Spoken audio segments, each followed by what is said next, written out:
সম্মানিত উপস্থিতিবৃন্দ, এতক্ষণ আমরা মনোযোগ সহকারে এই অনুষ্ঠানের শুরু থেকে মনোযোগ সহকারে শহীদ পরিবারের শোকাহত সদস্যদের বক্তব্য শুনেছি। যারা শহীদ হয়েছেন, কোনোভাবেই তাদের আত্মত্যাগের প্রতিদান দেওয়া সম্ভব নয়। তবে এই সাহসী মানুষগুলো জীবন দিয়ে দেশকে ফ্যাসিবাদ মুক্ত করে গেছেন। বাংলাদেশ এই শহীদদের কাছে ঋণী। গণ অভ্যুত্থানে জাতীয়তাবাদী যুব দলের ৭৮ জন নেতার পরিবারকে আজকে এই অনুষ্ঠানে সম্মাননা সম্মাননা জানানো হয়েছে। যুবদলের ৬ নেতাকে মরণোত্তর সম্মাননা স্মারক দেওয়া হয়েছে। আমি মনে করি আজকের এই অনুষ্ঠানে শহীদ পরিবারকে সম্মাননা জানিয়ে আমরা আসলে সম্মানিত নিজেরা হয়েছি। কারণ এটি শহীদদের প্রতি, শহীদ পরিবারের প্রতি বাংলাদেশের ঋণ। একমাত্র শহীদদের আকাঙ্ক্ষার বাংলাদেশ গঠনের মাধ্যমেই তাদের এই ঋণ পরিশোধ করা সম্ভব বলে আমি মনে করি। আল্লাহ যেন তাদের মৃত্যুকে শহীদী মৃত্যু হিসাবে কবুল করেন। আল্লাহর দরবারে আমরা সবাই সেই প্রার্থনা জানাই। গণ অভ্যুত্থানে দেশে বিদেশে ভূমিকা রাখা নেতাকর্মীদেরকেও এই অনুষ্ঠানে বিশেষ সম্মাননা জানানো হয়েছে, আমি যতটুকু জানি। সম্মানিত উপস্থিতিবৃন্দ, আজকের এই অনুষ্ঠানে একই সঙ্গে খুব আগে একটি চিত্রাঙ্গন প্রতিযোগিতা ছিল এবং সেখানে অংশগ্রহণকারী খুব সম্ভবত সেরা 50 জনকে সনদ এবং একই সাথে একটি গিফট প্রদান করা হয়েছে। অবশ্যই এটি একটি প্রশংসনীয় উদ্যোগ।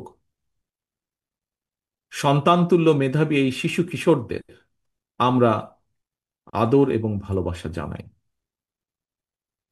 শিশু কিশোর চিত্রাঙ্কন প্রতিযোগিতায় আমি যতটুকু জেনেছি প্রায় ১,৫০০-এর মতন শিশু কিশোর অংশগ্রহণ করেছিল। উপস্থিতিবৃন্দ, বর্তমানে ফোন, কম্পিউটার, ভিডিও গেম সহ নানা রকম ইলেকট্রনিক্স আইটেম শিশুদের মনোযোগের কেন্দ্রবিন্দুতে ব্যাপক প্রভাব বিস্তার করেছে, শুধু বাংলাদেশে নয়, পুরো পৃথিবীব্যাপী। এমন পরিস্থিতিতে শিশু কিশোর যারা চিত্রাঙ্কন প্রতিযোগিতায় এমন একটি সৃজনশীল কাজে অংশ নিয়েছে, আমি মনে করি খুব সম্ভবত বোধহয় তাদের পুরস্কার পাওয়ার জন্য এটাই যথেষ্ট। সেজন্যই ১,৫০০ শিশু কিশোর যারা এই চিত্রাঙ্কন প্রতিযোগিতায় অংশগ্রহণ করেছে, তাদের প্রত্যেককে যদি বই সহ একটি ছোট হলেও একটি পুরস্কার পৌঁছে দেওয়া যায়, মনে হয় সেটি বোধহয় ভালো হবে। আমি যুবদলের নেতৃবৃন্দকে এই বিষয়টি বিবেচনা করার জন্য অনুরোধ করব। সম্মানিত উপস্থিতিবৃন্দ, আজকের এই শিশু কিশোরদের মধ্যেই কিন্তু লুকিয়ে আছে আমাদের ভবিষ্যৎ বাংলাদেশ। এই শিশু কিশোরদের মধ্যেই লুকিয়ে আছে প্রতিভা। আপনাদের অনেকেরই নিশ্চয়ই মনে আছে, স্বাধীনতার ঘোষক শহীদ রাষ্ট্রপতি জিয়াউর রহমান শিশু কিশোরদের নিয়ে নতুন কুড়ি নামে একটি ট্যালেন্ট হান্ট প্রতিযোগিতা চালু করেছিলেন। আমি জানি না, তবে এখানে যেহেতু আজ বহু মানুষ উপস্থিত আছেন, হয়তোবা আপনাদের মধ্যে এখানে কেউ না কেউ হয়তোবা আছেন যারা নতুন কুড়ির সদস্য ছিলেন, হয়তো খুব সম্ভব। শিশু কিশোরদের নিয়ে এ ধরনের একটি সুন্দর আয়োজনের জন্য আমি আবারও যুবদলকে বিশেষভাবে ধন্যবাদ জানাই। কারণ এখানে কয়েকজন বক্তা বলেছেন, খুব সম্ভব মহাসচিব সাহেবও ওনার বক্তব্যে কিছুটা তুলে ধরেছেন, আমরা রাজনীতির যে গুণগত পরিবর্তনের কথা বলছি, আজকের এই যে চিত্রাঙ্কন প্রতিযোগিতা বা আজকের এই সামগ্রিক অনুষ্ঠান, তার একটি প্রতিফলন বলে আমি মনে করি। ভবিষ্যতে শিশু কিশোরদেরকে নিয়ে এই ধরনের আরো সুন্দর সৃজনশীল অনুষ্ঠান আয়োজিত হবে, এটি ব্যক্তিগতভাবে আমার একটি বিশ্বাস, প্রত্যাশা। সম্মানিত উপস্থিতিবৃন্দ, সকল পর্যায়ের উপস্থিতিবৃন্দ, বাংলাদেশ 54 বছর পার করেছে। আজকে এখানে শহীদ পরিবারের এক বোনের কাছ থেকে আমরা একটি বক্তব্য শুনেছি। আমরা এখানে একজন আলোচক সাইদ আব্দুল্লাহ, ওনার বক্তব্য একটি অংশ আমরা শুনেছি। মহাসচিব সাহেব ওনার বক্তব্যে তুলে ধরেছেন কি সেটি। বিগত 17 বছর আমরা এই দেশের মানুষ তাদের রাজনৈতিক অধিকার, কথা বলার অধিকারের জন্য আন্দোলন করেছে, সংগ্রাম করেছে, অত্যাচার নির্যাতন সহ্য করেছে, গুম খুনের শিকার হয়েছে। আজকের মঞ্চে শহীদ পরিবারের সদস্য যারা বসে আছেন, কতটা ত্যাগের এ বিনিময় আজ এই মুহূর্তে যে জায়গায় আমরা বসে আছি, এই মুহূর্তটি অর্জন করতে কতটা ত্যাগ আমাদেরকে করতে হয়েছে, তার প্রমাণ এই মঞ্চ আজকের। প্রিয় সহকর্মীবৃন্দ, এর মধ্যে আমিও কয়েকবার বলেছি, অনেকবার বলেছি, গত কয়েক মাসে বহু বক্তা বলেছেন, বহু জায়গায় বিভিন্ন মানুষ বলেছেন যে আমরা যদি শহীদদেরকে সত্যিকারভাবে সম্মানিত করতে চাই, শুধু জুলাই আগস্ট না, বিগত 15 বছর ধরে বিএনপি সহ বিভিন্ন রাজনৈতিক কর্মীর বাইরেও সমাজের বিভিন্ন মানুষ, বিভিন্ন শ্রেণী পেশার মানুষ, যারা নিজেদের অধিকারের কথা তুলে ধরতে গিয়ে, নিজেদের দাবি আদায় করতে গিয়ে বিভিন্নভাবে সেই পলাতক স্বৈরাচারের অত্যাচার নির্যাতনের শিকার হয়েছে, এই সকল মানুষগুলোকে, এই সকল শহীদদেরকে, এই সকল অত্যাচারিত মানুষ যারা বেঁচে আছেন, নির্যাতিত হয়েছেন, বেঁচে আছেন, প্রত্যেকের সেই ত্যাগের প্রতি যদি আমাদেরকে সম্মান জানাতে হয়, তাহলে অবশ্যই আমাদেরকে সামনে বাড়তে হবে, আমাদেরকে সামনে এগোতে হবে, এই দেশকে সামনে নিয়ে যেতে হবে। তাদেরকে শ্রদ্ধা করার একমাত্র উপায় হচ্ছে, আমি একজন রাজনৈতিক কর্মী হিসেবে বিশ্বাস করি, যে প্রত্যাশা নিয়ে তারা রাজপথে নেমে এসেছিলেন, সেই প্রত্যাশা বাস্তবায়নের কাজ শুরু করা, সেই প্রত্যাশা বাস্তবায়নের মাধ্যমে তাদেরকে সম্মান জানানোর একটি মাত্র উপায়ে আমি এটি বিশ্বাস করি। প্রিয় সহকর্মীবৃন্দ, সম্মানিত উপস্থিতিবৃন্দ, পরিষ্কারভাবে একজন রাজনৈতিক কর্মী হিসাবে আমি যেমন বুঝি, পরিষ্কারভাবে এখানে প্রত্যেকটি মানুষ অনুধাবন করেন, বাংলাদেশের জনগণ পরিবর্তন চায় এখন। আর স্বপ্ন কিংবা প্রতিশ্রুতি নয়, জনগণ এবার প্রতিশ্রুতির বাস্তবায়ন চায়। এবং বাংলাদেশ জাতীয়তাবাদী দল বিএনপি জনগণের সেই আকাঙ্ক্ষাকে ধারণ করি আগামী দিনের রাজনৈতিক কর্মসূচি প্রণয়ন করছে, চেষ্টা করছি। আমরা আমাদের নেতা কর্মী, আমাদের দলের ভেতরে, দলের বাইরে বিভিন্ন বিশেষজ্ঞ যারা আছেন তাদের সাথে বিভিন্ন বিষয়ে আমরা আলোচনা করছি, কাজ করছি। আমাদের আগামী দিনের নীতি জনগণের জীবন উন্নয়নের রাজনীতি, দেশে বিদেশে কর্মসংস্থান সৃষ্টি এবং নিরাপদ কর্মপরিবেশ নিশ্চিত করা, এটি হবে আমাদের রাজনীতির অন্যতম মূল লক্ষ্য। অর্থাৎ মানুষের ভোটের অধিকারকে যেরকম নিশ্চিত করা, মানুষের বাক স্বাধীনতাকে যেমন নিশ্চিত করা, একই সাথে সমাজের, দেশের প্রত্যেকটি মানুষ যার যেই যোগ্যতা, যার যেই মেধা, সেই হিসাবে তাকে তার অবস্থান থেকে অর্থনৈতিক স্বাধীনতা বা স্বাবলম্বী করে গড়ে তোলা অর্থনৈতিকভাবে। এবং সেই লক্ষ্যকে সামনে রেখে বিএনপির একাধিক টিম দেশের প্রতিটি সেক্টরকে নিয়ে গভীরভাবে কাজ করছে। সেই আলোকে কর্মসূচি বাস্তবায়নের প্ল্যান, প্রোগ্রাম বা কর্মসূচি আমরা পর্যায়ক্রমিকভাবে তৈরি করছি। সম্মানিত উপস্থিতিবৃন্দ, আপনারা গতকাল এবং আজকের বিভিন্ন নিউজের মাধ্যমে দেখেছেন, হয়তো কেউ কেউ ফিজিক্যালিও দেখেছেন। গতকাল শাহবাগে ছাত্র দলের, বাংলাদেশ জাতীয়তাবাদী ছাত্র দলের একটি সভা ছিল।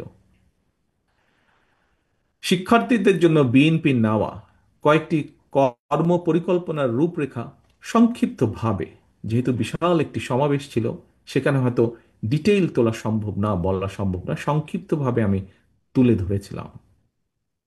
দেশের যুব সমাজ, ছাত্র এবং যুব সমাজ, যারা দেশকে আগামী দিনে এগিয়ে নিয়ে যাবে, যারা দেশকে আগামী দিনে গড়ে তুলবে, যারা দেশকে গড়ে তোলার সক্ষমতা রাখে, দেশের সেই যুব সমাজের কর্মসংস্থান এবং তাদের নিয়ে বিএনপির কয়েকটি কর্ম পরিকল্পনার কথা যুবদলের আজকের এই সমাবেশের মাধ্যমে সারা দেশের যুব সমাজের সামনে আমি সংক্ষিপ্তভাবে তুলে ধরতে চাই।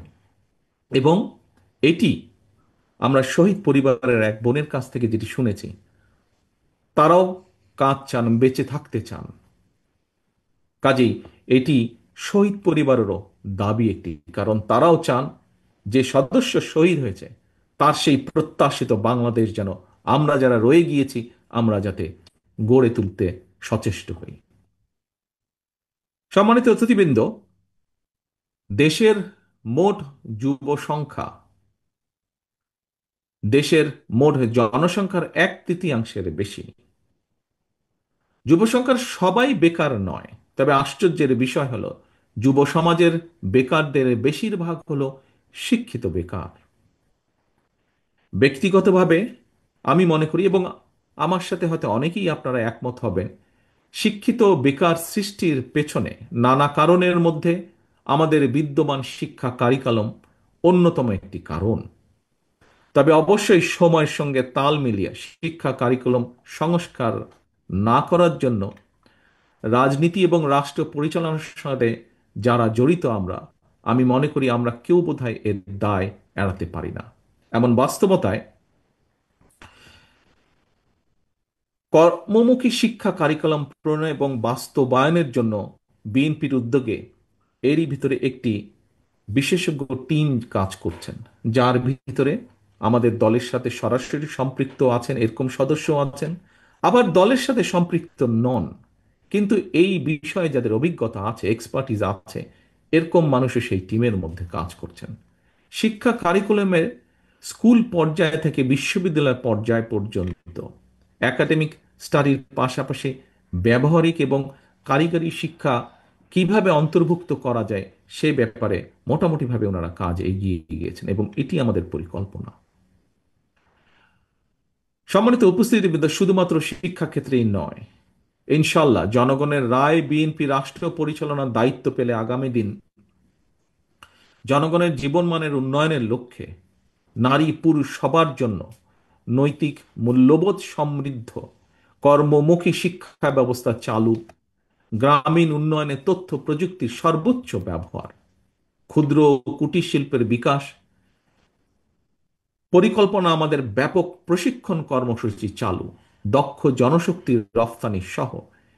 এই মুহূর্তে জনশক্তির রফতানি প্রচুর মানুষ বিদেশে আছেন, তবে আহ, দুঃখজনকভাবে যেই জনশক্তি বিদেশে আছেন অধিকাংশ নন টেকনিক্যাল আমাদের, এবং এই জনশক্তিকে যেটি যাচ্ছে তাদেরকে প্রশিক্ষণের মাধ্যমে, স্কিল লেবার তৈরির মাধ্যমে দেশের প্রত্যেকটি সেক্টরকে নিয়ে বিএনপির বিভিন্ন টিম এরই মধ্যে সুনির্দিষ্ট পরিকল্পনা তৈরির কাজ করছে।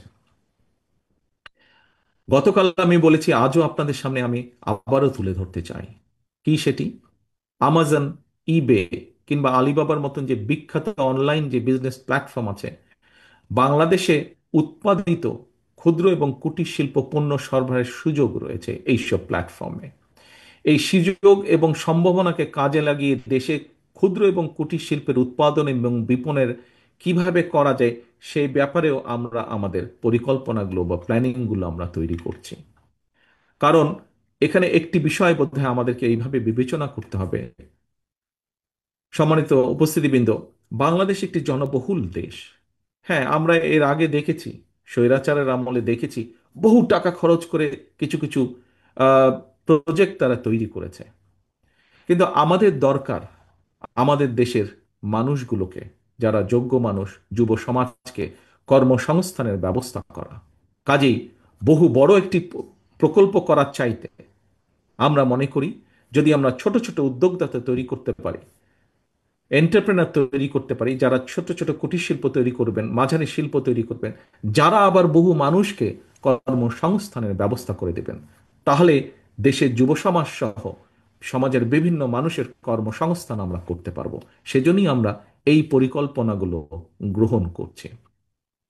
সম্মানিত উপস্থিতিবৃন্দ, নারী কিংবা পুরুষ যারাই ব্যক্তি উদ্যোগ কিংবা গ্রুপ ভিত্তিক প্রচেষ্টায় ক্ষুদ্র এবং কুটির শিল্পের উৎপাদন অথবা উদ্যোক্তা তরুণ যুবকদের স্টার্ট আপ বিজনেস চালুর উদ্যোগ গ্রহণ করবেন, আমরা ইনশাল্লাহ সরকার গঠনে সক্ষম হলে এদেরকে আমরা রাষ্ট্রীয়ভাবে অর্থনৈতিক বা আর্থিক সহায়তা প্রদানের বিষয়টি কিভাবে করা যায় সে ব্যাপারেও আমরা কাজ করছি।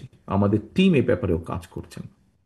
এর পাশাপাশি এর পাশাপাশি কর্মক্ষম জনসংখ্যাকে জনসম্পদে রূপান্তর করার লক্ষ্যে আমরা আমাদের যে চিন্তাটি রয়েছে সেটি হচ্ছে দেশের বিভিন্ন জায়গায়, প্রথমেই হয়তো একদম জেলাবাড়ি সম্ভব হবে না, খুব সম্ভব আমরা চেষ্টা করব বড় বিভাগবাড়ি এবং বড় জেলাবাড়ি ব্যাপক প্রশিক্ষণের ব্যবস্থা করতে। কি প্রশিক্ষণ?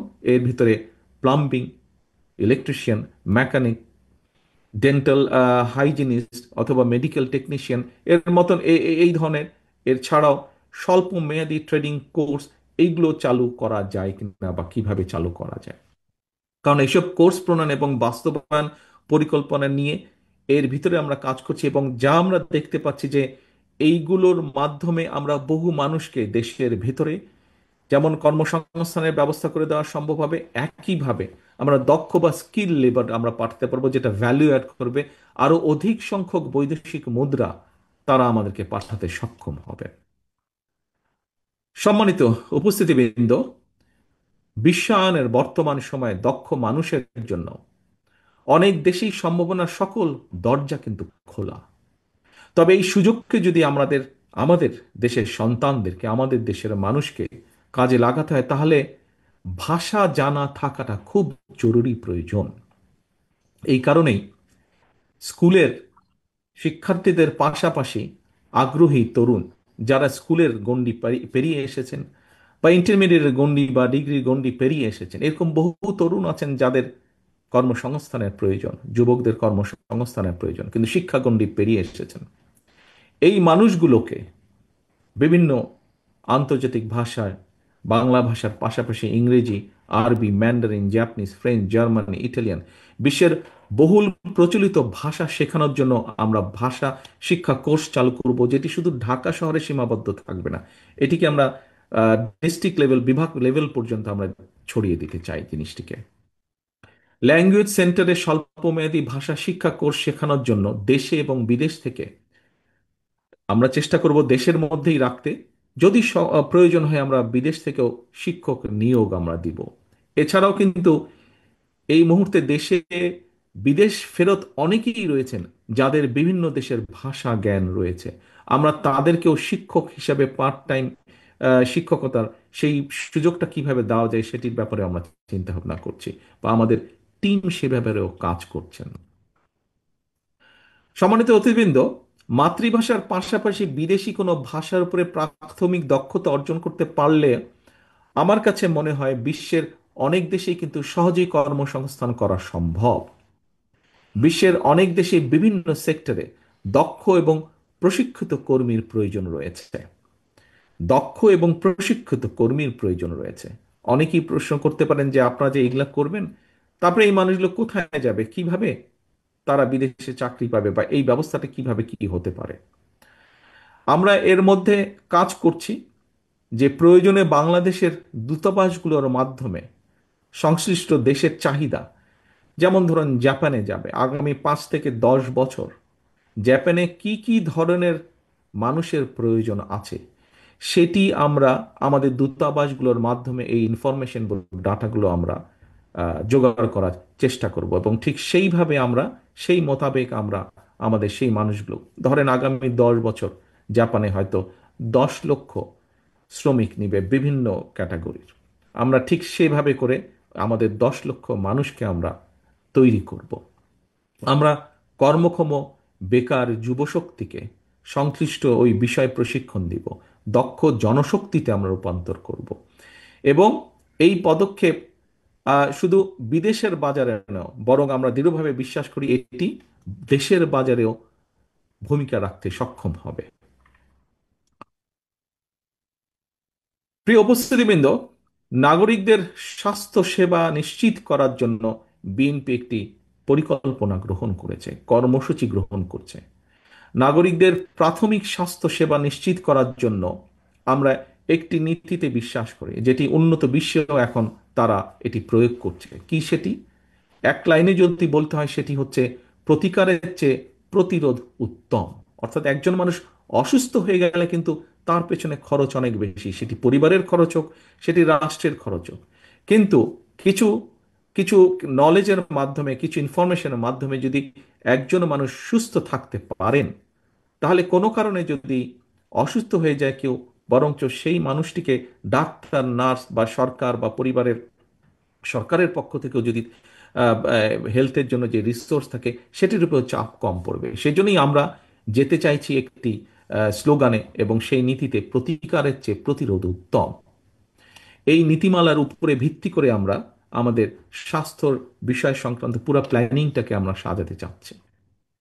এক্ষেত্রে আমি দেশের যুব নারী সমাজের দৃষ্টি আকর্ষণ করে বলতে চাই যে, জনগণের রায় ইনশাল্লাহ বিএনপি রাষ্ট্র পরিচালনার সুযোগ পেলে নাগরিকদের স্বাস্থ্যসেবা নিশ্চিত করার জন্য বিএনপি, এই যে একটু আগে যেটি বললাম, আমরা আমাদের স্বাস্থ্যসেবাটাকে সাজাচ্ছি, আমরা আমরা সমগ্র বাংলাদেশে ইউনিয়ন পর্যায়ে এবং চেষ্টা করব আমরা গ্রাম পর্যায়ে যাওয়ার জন্য হেলথ কেয়ারের ওয়ার্কার নিয়োগের পরিকল্পনা করেছি আমরা।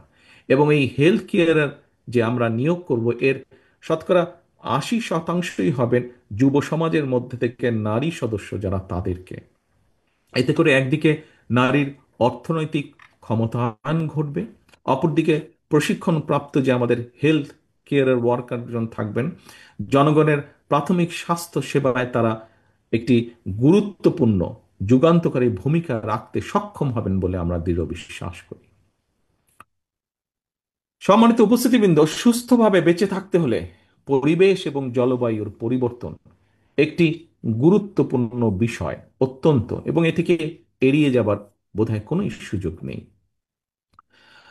বাংলাদেশের সরকারি বেসরকারি সব মিলিয়ে প্রায় 1 লক্ষ নার্সারি, নার্সারি বলতে আমি বোঝাচ্ছি যেখানে আমরা গাছের চারা তৈরি করি বা গাছের চারা বিক্রয় করি, আমরা এই ধরনের নার্সারি 1 লক্ষ নার্সারির মতন রয়েছে, সরকারি এবং বেসরকারি পর্যায়ে মিলিত। এইসব নার্সারিগুলোতে বর্ষার সময় যদি আমরা বাদ দেই, বর্ষার সময় হচ্ছে গাছ লাগানোর সময়, এটিকে যদি আমরা বাদ দিই, বাকি যে 8 মাস, 7 মাস, 8 মাস সময় থাকে, সেই সময় আমরা চারা উৎপাদন করব। এবং এই উৎপাদিত চারা দিয়ে পরিবেশের উন্নয়নের জন্য, পরিবেশের ব্যালেন্স রক্ষা করার জন্য ইনশাল্লাহ 5 বছরে আমাদের লক্ষ্য হচ্ছে 25 থেকে 30 কোটি গাছ লাগানোর। যেই গাছ আমরা মনে করি পরিবেশকে যেমন রক্ষা করবে, একইভাবে বাংলাদেশকে বন্যা খরা থেকেও রক্ষা করবে। উপস্থিতিবৃন্দ, আরেকটি পরিকল্পনার কথা আপনাদের সামনে আমি তুলে ধরতে চাই। শহীদ রাষ্ট্রপতি জিয়াউর রহমান, শহীদ রাষ্ট্রপতি জিয়াউর রহমানের একটি বিখ্যাত এবং অত্যন্ত জনপ্রিয় একটি কর্মসূচি ছিল। কি সেটি? বললেই আপনারা সবাই বলতে পারবেন, খাল খনন কর্মসূচি। আমরা বিভিন্ন বিষয় বিবেচনা পর্যালোচনা করে দেখেছি, ইনশাল্লাহ আগামী দিনে সরকার গঠন করতে সক্ষম হলে আমরা যে কোনো মূল্যে সমগ্র দেশে শহীদ জিয়ার এই খাল খনন কর্মসূচি আমরা আবার শুরু করব। সেটি দেশের পরিবেশের কারণে, দেশের কৃষকদের পানি সুবিধার্থে, সেটি দেশের হঠাৎ যে আকস্মিক বন্যা অথবা যে বন্যার কম বেশি রেগুলার হয়ে থাকে, সকল প্রকার বিষয়কে যদি আমাদের অ্যাড্রেস করতে হয়, এই বিষয়গুলোকে যদি আমাদেরকে মানুষকে রক্ষা করতে হয়, তাহলে এই খাল খনন কর্মসূচি এটি একটি অ্যান্টিবায়োটিকের মতন কাজ করে। কাজে এই কর্মসূচিটি ইনশাল্লাহ আমরা আবার এটিকে আমরা চালু করব। যুবদলের প্রিয় ভাই বোনেরা, যারা আমার সামনে আছেন আপনারা, এবং এখানে মিডিয়ার ভাইরা আছেন, তাদের মাধ্যমে সারা দেশে অন্য অন্য নেতাকর্মী সমর্থক সহ যুবদলের ভাই বোনেরাও দেখছেন অনেকেই অনুষ্ঠান অনলাইনের মাধ্যমে এবং নিউজের মাধ্যমে। আমি আপনাদের সামনে দীর্ঘ রাজনৈতিক বক্তৃতা হয়তো দিতে পারতাম, সময় পার করতে পারতাম, কিন্তু আমি আগেই বলেছি, আবারও বলছি, আমি বিশ্বাস করি এই মুহূর্তে বাংলাদেশের মানুষ কথামালার রাজনীতি আর চাচ্ছে না। তারা একটি পরিবর্তন চাচ্ছে, প্রতিশ্রুতি চাচ্ছে না, বরং প্রতিশ্রুতির বাস্তবায়ন চাচ্ছে। জনগণ এখন সুস্থ পরিকল্পনা গ্রহণ এবং প্রতিশ্রুতির বাস্তবায়ন চায়, এবং জনগণের সেই প্রত্যাশা পূরণের লক্ষ্যে বিএনপি জনগণের জীবন মান উন্নয়নের সুনির্দিষ্টভাবে কতগুলো পরিকল্পনা গ্রহণ করছে। বহু কিছু করার আছে, বাট শুরু করতে হবে এক জায়গা থেকে, এবং যেগুলো বেসিক জিনিস আমরা সেখান থেকে শুরু করতে চাই। গতকাল ছাত্রদল আয়োজিত অনুষ্ঠানে শিক্ষার্থীদের কর্মসংস্থান নিয়ে কিছু পরিকল্পনা তুলে ধরেছিলাম। আজ যুব সমাবেশে, এই সমাবেশে, যুবদলের এই সমাবেশে আপনাদের মাধ্যমে দেশের যুব সমাজের উদ্দেশ্যে আরো কিছু আমি পরিকল্পনা তুলে ধরেছি আপনাদের সামনে। আহ, এই পরিকল্পনাগুলো বাস্তবায়নের জন্য কিন্তু প্রয়োজন আমাদের জনগণের সমর্থন। শুধু জনগণের সমর্থনই প্রয়োজন নয়, একই সাথে প্রয়োজন সমগ্র বাংলাদেশের জনগণের সহযোগিতা। প্রয়োজন বিএনপির প্রতি জনগণের রায়। কারণ আমরা মনে করি জনগণই বিএনপির সকল রাজনৈতিক ক্ষমতার উৎস। জনগণের রায় বিএনপি রাষ্ট্র পরিচালনার দায়িত্ব পেলে আমরা যত দ্রুততার সাথে সম্ভব এই পরিকল্পনাগুলো বাস্তবায়নের কাজ শুরু করব। তবে সারা দেশে জনগণের কাছে বিএনপির এই যেই পরিকল্পনাগুলো গতকাল, আজ আপনাদের সামনে যে তুলে ধরেছি আমি, এইগুলোকে জনগণের কাছে নিয়ে যাওয়ার দায়িত্ব আপনাদের।